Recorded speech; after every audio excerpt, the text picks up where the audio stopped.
Welcome to Life Recovery Today, brought to you by New Life. If you're feeling stuck in addiction, grief, anxiety, or broken relationships, you're not alone. Over the next half hour, you'll discover practical tools and biblical truth from the 12 steps of life recovery, designed to help you heal, grow, and thrive. Because recovery isn't just about what you're giving up, it's about who you're becoming. Whether you're new to recovery or looking to go deeper, we have resources to guide you. Bibles, workbooks, devotionals, and real stories of transformation. You can start your journey today on your own, in a group, or through your church. Visit newlife.com or call 1-800-NEW-LIFE to take the next step. This is your time for healing, hope, and freedom. This is Life Recovery Today.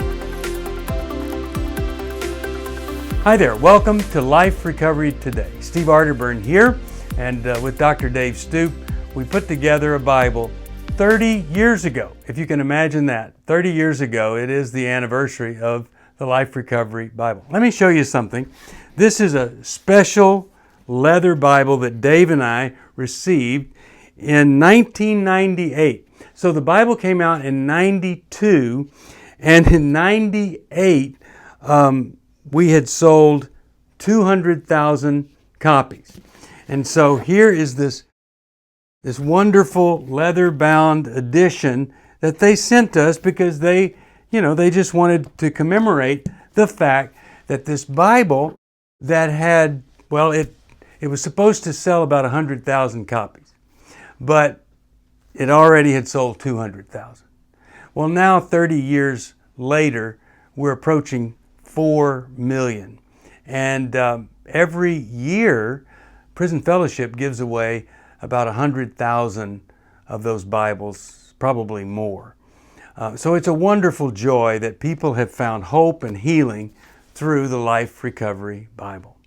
Now, a lot of people think that since it's a faith-based Bible foundation, Jesus-believing movement, Life Recovery, that we ought to say right up front, Jesus, that we came to believe that Jesus could restore us to sanity. And there are some programs I've been in where that is how that second step would read. But here's the way we wrote it, just like the original. We came to believe that a power greater than ourselves could restore us to sanity. Now let me tell you, that is a great concept, and here's why. Many people believe in Jesus and they're going to go to heaven, but they have never allowed Jesus to restore them. They've never allowed Jesus to be a power greater than themselves. So they're still in total control of their lives. They're still running everything. So we believe that saying a power greater than ourselves could restore us sets us up to turn our lives and our wills over to that power, not just believe that that power sent His Son Jesus to die for our sins. We want to live like Jesus also. So that's why I like also. If you know anything about addiction, you know that many people, maybe you've been there. The addiction strips us of so many things, and it pushes shame down upon us. And many times we feel so ashamed, we're just not ready to talk about the God the Creator. So here we have a power greater than ourselves. And everybody that knows anything about life recovery and the folks that are behind the development of it and the continuation of it know that all of us want every person to make that power Jesus Christ. And I hope and pray that there are folks that maybe they read this step and they've been believing in Jesus for a long time. They might stop and think, I've never ever really allowed this power greater than myself to run my life, to be in control of my life, to have power over me. That's what we'd love to see. Well, Today, we're going to see some great and wonderful insights from Chris Williams. Chris is a wonderful therapist. He is specialized in sexual addiction. He's trained with absolutely the best folks about lust and sexual addiction. He has a wonderful private practice, and he's a great believer. And I love having him on New Life Live. Whenever he's on, I just know it's going to be a good day. So I want you to see this video that he created, and I think it'll give you some great insight. And as always, if you don't have a Life Recovery Bible, or if you have a question about something, we want to help you. And there are people waiting all the time at 1-800-NEW-LIFE.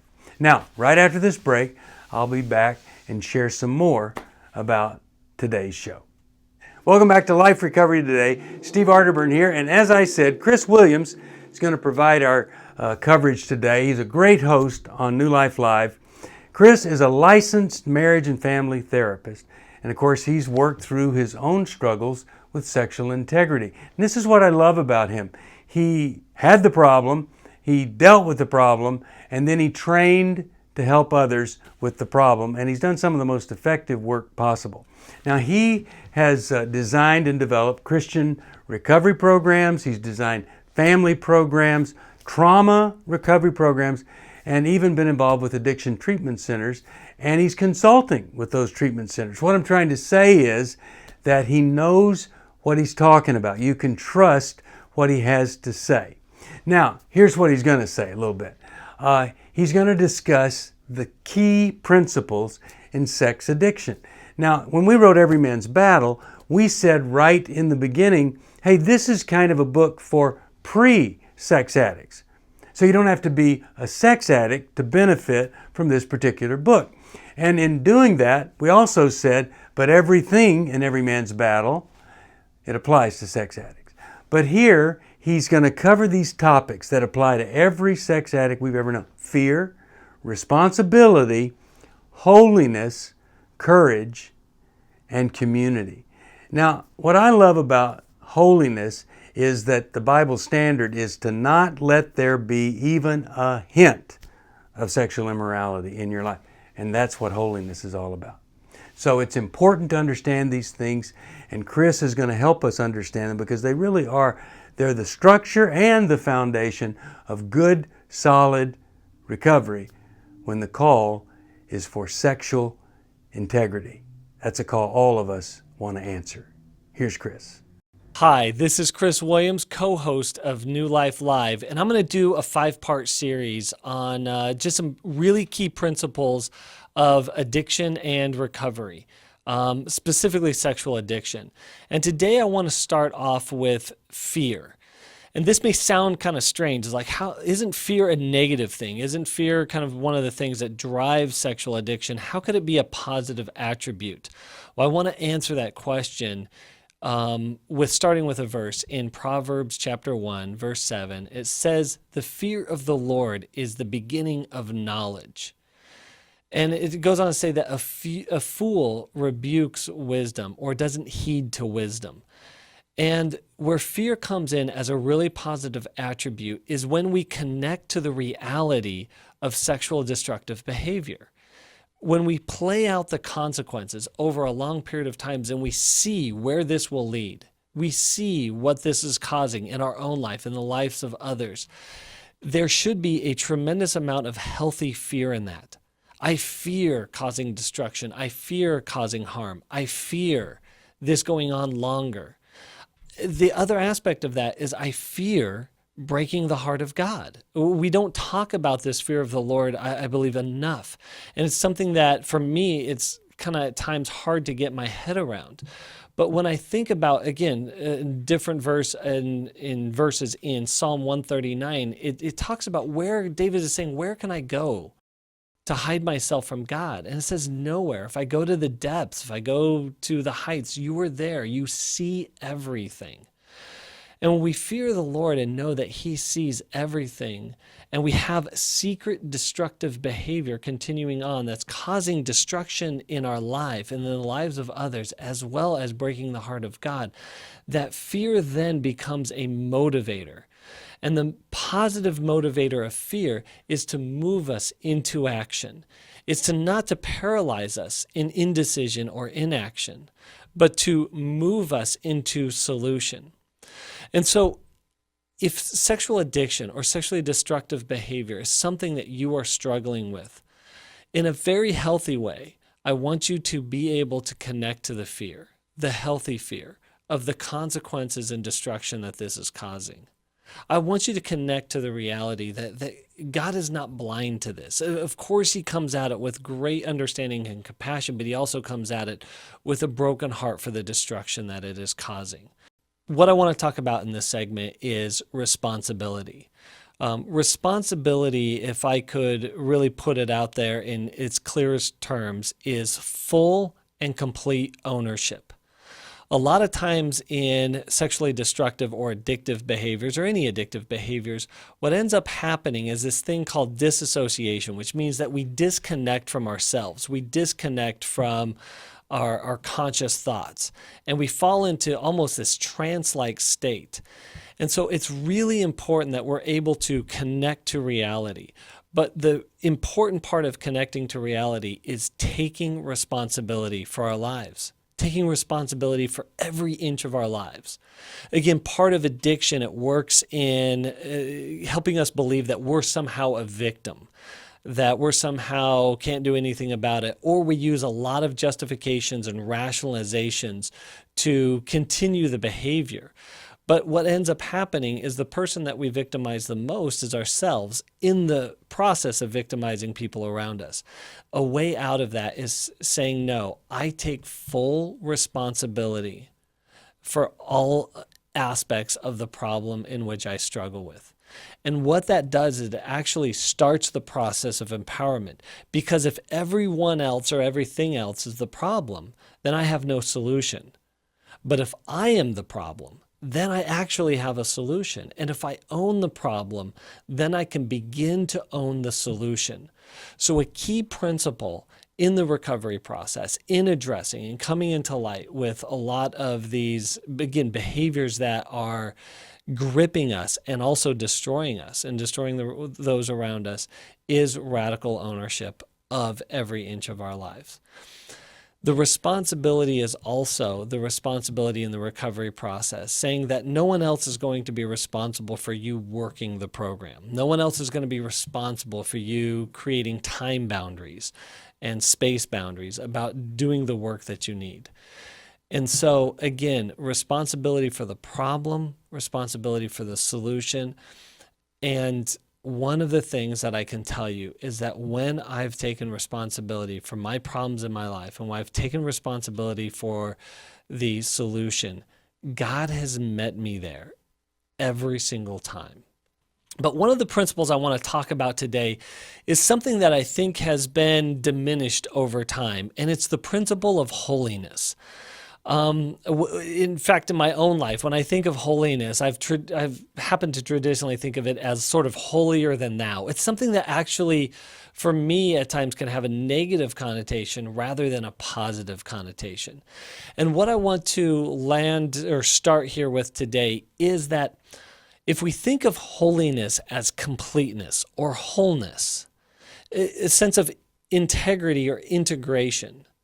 So when we look at holiness and integrity as these two things, and not just as behavioral aspects of our life, but actually a heart issue that keeps things together. The holiness of God says that He's together, He's integrated. He's not deceptive. He's not deceiving. He's not this way one day and a different the next day. He's trustworthy and He is safe and secure. And most importantly, there is a tremendous power in that His safety and His security, that His holiness gives Him a sense of rightness, that at the end of the day gives the rest of us a sense of security. And that's really what I believe that the impact of holiness in our life can be, is that holiness makes us safe people. In the things in our life that, again, sexual behavior and sexually destructive behavior and processes that disintegrate us, that divide us, that create double lives and triple lives, and in tremendous amount of chaos on the inside. What holiness does as a principle is that at the beginning it's terrifying because it exposes everything, and it creates a collision course. But the healing process brings it and mends it all together. And that we can be more whole and more complete, more integrated people, not just safe for ourselves, but safe for those around us. And I believe that what God wants to take that was previously destructive, He wants to make actually incredibly safe and healing and life-giving. So I want to really kind of restore and redeem this word holiness as something that is good and incredible and in fact awesome that we get to participate in. Give us a call, 1-800-NEW-LIFE, and help you connect with wholeness and the holiness of God. It's hard to find a trusted friend when you're in crisis, someone who's been there and understands, but who also has the training and skill to give you practical help. Family, friends, and churches want to help, but often they're not equipped to care for those dealing with problems like addiction and pornography, infidelity, anger, depression. New Life Ministries is here to provide help and hope in life's hardest places. We're not focused on making people feel better. We're focused on helping people do the work that will help them be better. At New Life, we have resources available to help you, like books, DVDs, CDs, workshops, and our network of licensed counselors.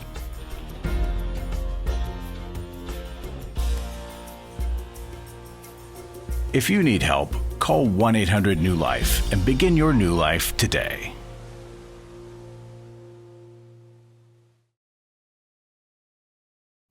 Life recovery isn't just about making the courageous choice to give up an addiction or dependency. It's a journey towards health, wholeness, and becoming your very best you. If you need resources to help you in your journey, we can help. There are many life recovery resources that you can do on your own, with a group, or with your church.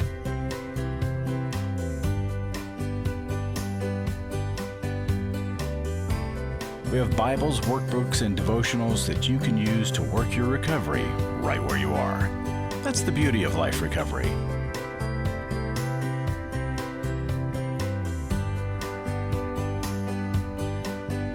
To learn more or to get the Life Recovery Bible or any other life recovery resource, visit liferecoverytoday.net or call us at 1-800-NEW-LIFE. 1-800-NEW-LIFE.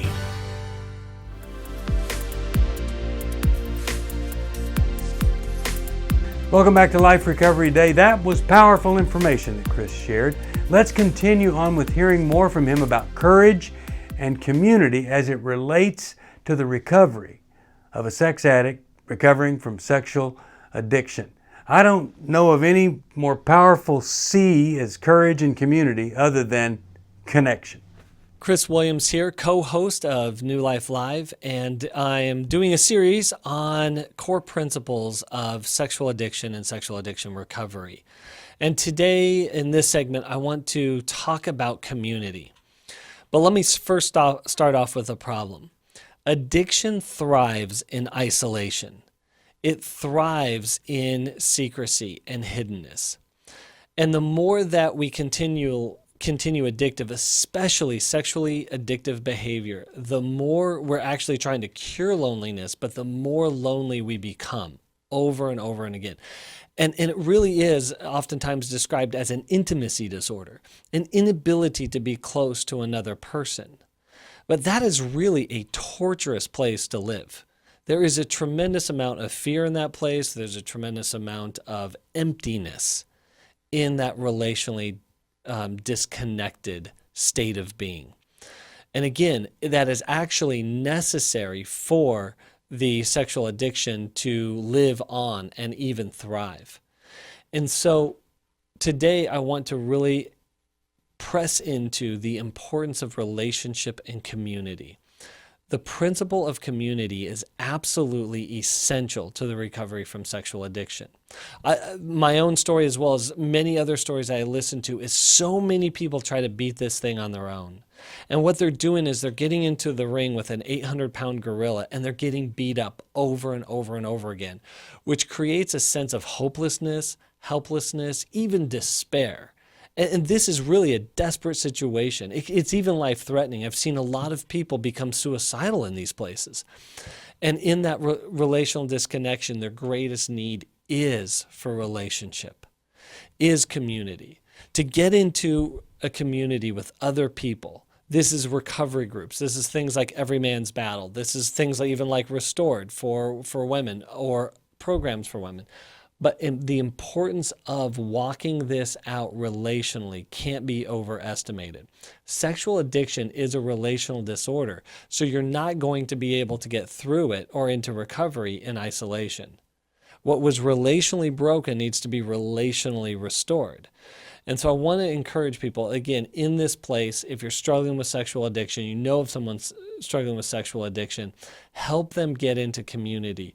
And the last thing I want to say with this is that, yes, relationships and community is messy, but that's where character is formed, and ultimately, that's where healthy identity is formed. And I want to land it here in the core principle of courage, and how courage can positively change your life.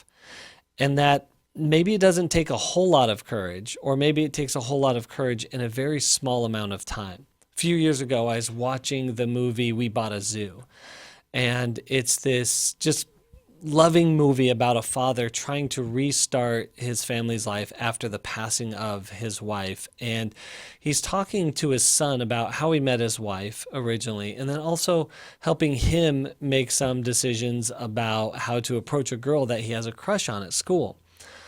What he tells his son in these stories is that it took him 20 seconds of insane courage to approach his wife. And the encouragement to his son, 20 seconds of insane courage to go talk to this girl. And what he said is that 20 seconds of insane courage changed my life forever, because that's how he met his wife, obviously his son's mom. And I think the same powerful principle applies to us in the things that we struggle with in our lives, especially in our sexually destructive and addictive behavior. We are terrified of bringing these things into the light.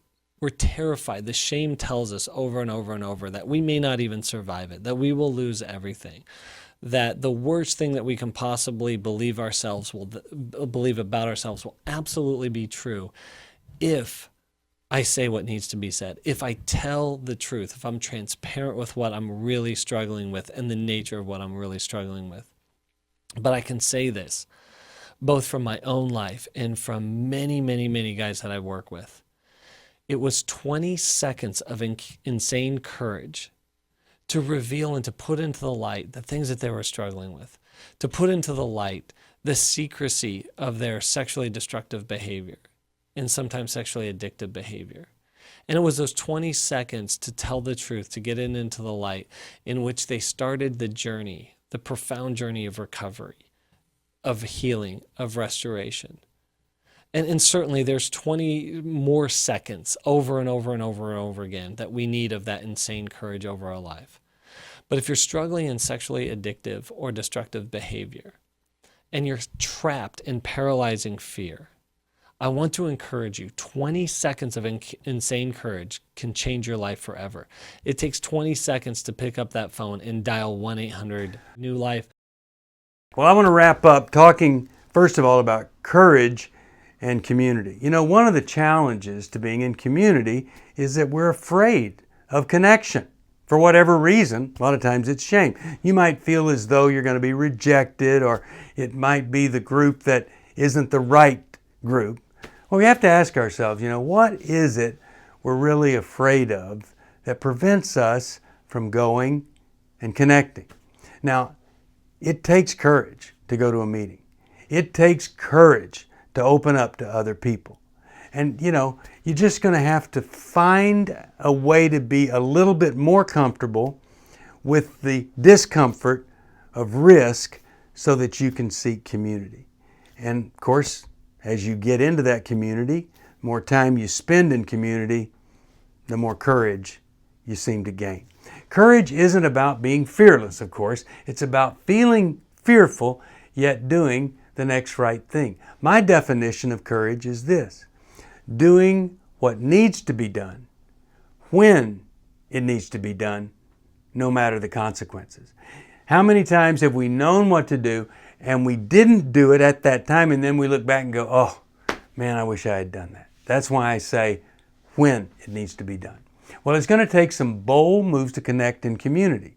And I'm just wondering, is there anything that you're willing to do in a different way? And if so, make that thing being willing to get into a healing, redemptive community. When you accept the responsibility to do what you need to do in recovery, that courage that so many people have tapped into, that have borrowed from somebody else or asked God to give them, grant them, that's when lives start to change. And that's what I want for you. Now, the power of recovery is pretty evident when people come to Every Man's Battle. I see these guys come in and they're scared, and many of them are angry, and I think a lot of them are just trying to meet the requirement or demand of a wife that caught them, we'll say. And then they go and they find out there's no shame there. Other people have struggled as they struggle, many worse than they struggle. And then there's hope. And guys involved in bad little boy behavior leave with integrity, feeling great about themselves. I get a Christmas card from one of our board members every year with him and all the grandkids around, and he said, if I had not gone to Every Man's Battle, this picture would never be taken because I'd be divorced. Let me read to you Romans 7:15. It says, I don't really understand myself. Paul's saying this. For I want to do what's right, but I don't do it. Instead, I do what I hate. Well, what does he do? Well, the hope is found in the 12th verse of the 8th chapter. You have no obligation to do what your sinful nature urges you to do. And so life recovery helps you in a process to free you from your body and your mind feeling obligated to act out and do what we know is wrong. There's freedom. You're probably not going to find that on your own. You're not going to find that in secrecy. The courage to get into community is going to be the key. Hey, thanks for tuning in, watching, and I'm going to be right back here with some more great video for you here on Life Recovery Today. I'll see you next time. Thanks for joining us for Life Recovery Today, where we believe your past doesn't have to define your future. If you're ready to take the next step, we're here to help with Bibles, workbooks, devotionals, and more. Visit newlife.com or call 1-800-NEW-LIFE. Your journey to healing and freedom can start right now. Until next time, stay hopeful, stay courageous, and keep moving forward.